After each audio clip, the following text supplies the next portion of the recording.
Halo semuanya, hari ini kita bakal ngobrolin sesuatu yang kayaknya sepele banget ya. Sesuatu yang mungkin kita lakuin ratusan kali tanpa pernah dipikirin. Melompat. Kita akan coba belajar ulang soal gerakan simple ini yang ternyata punya tekniknya sendiri loh. Coba deh ingat-ingat lagi, kapan terakhir kali Anda benar-benar mikirin, cara gue lompat udah bener belum ya? Mungkin pas pelajaran olahraga SD kali ya? Atau jangan-jangan nggak pernah sama sekali? Saking otomatisnya, kita sering lupa esensinya. Ya, kita semua emang bisa melompat. Tapi pertanyaannya, apa kita masih ngelakuinnya dengan cara yang benar? Nah, dalam pembahasan kali ini kita akan coba gali lagi seni yang mungkin udah kita lupain ini. Oke, mari kita mulai aja. Kita masuk ke bagian pertama, seni melompat yang terlupakan. Dan inilah kontekan kita. Kelihatannya cuma halaman buku pelajaran olahraga biasa, ya kan? Tapi jangan salah, disinilah semua kuncinya tersimpan. Kunci buat lompatan yang sempurna, dan yang lebih penting lagi, aman, sederhana, to the point, tapi luar biasa efektif. Dari halaman buku yang kelihatan simpel tadi, kita nemuin satu prinsip paling dasar yang jadi fondasi semuanya. Apa itu? Dua kaki. Istilahnya itu bertumpu dengan dua kaki.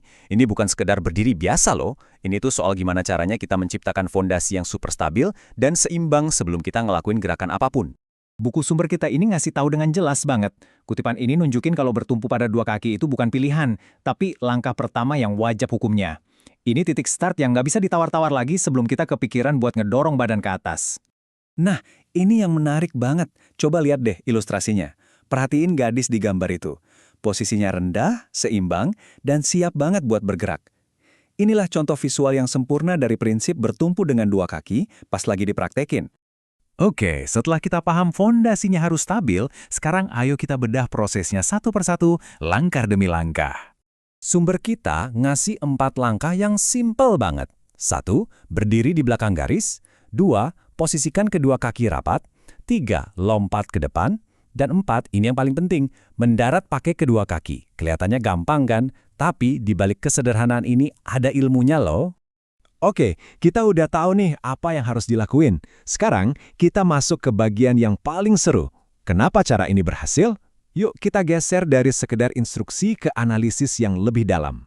Kita mulai dari yang paling awal dulu ya. Kita fokus ke fase persiapan, momen-momen krusial pas kita belum ngangkat kaki dari tanah. Coba perhatiin gambar pertama anak laki-laki yang lagi lompat itu. Posisi kayak gitu, kaki rapat dan lutut ditekuk, itu sebenarnya lagi ngubah tubuh kita jadi semacam pegas yang ditekan. Kita lagi nyimpan energi potensial yang siap meledak jadi tenaga buat lompatan. Oke, setelah melayang di udara, kita sampai di fase terakhir. Dan ini bisa dibilang fase yang paling penting buat keselamatan kita, pendaratan.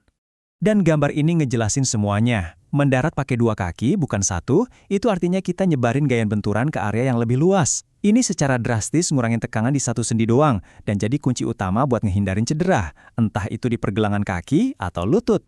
Jadi, kita udah bedah caranya dengan detail. Tapi coba kita mundur dikit deh dan nanya, kenapa sih ini semua penting? Emangnya relevan di luar pelajaran olahraga? Intinya, tuh begini. Kalau kita menguasai gerakan sesimpel ini, efeknya kemana-mana. Kita jadi lebih aman dari cedera, keseimbangan kita jadi lebih baik. Terus, ini juga jadi fondasi buat gerakan-gerakan atletik lain yang lebih rumit. Intinya, ini soal bergerak dengan lebih cerdas dan efisien.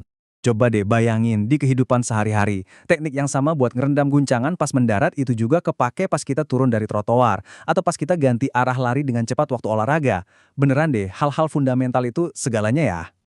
Oke, setelah semua analisis tadi, yuk kita simpulin jadi satu poin penting yang bisa kita bawa pulang.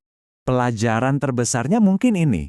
Kadang-kadang kita tuh perlu balik lagi ke hal-hal dasar. Di tengah semua kerumitan, seringkali keindahan dan efektivitas itu justru ada di dalam kesederhanaan.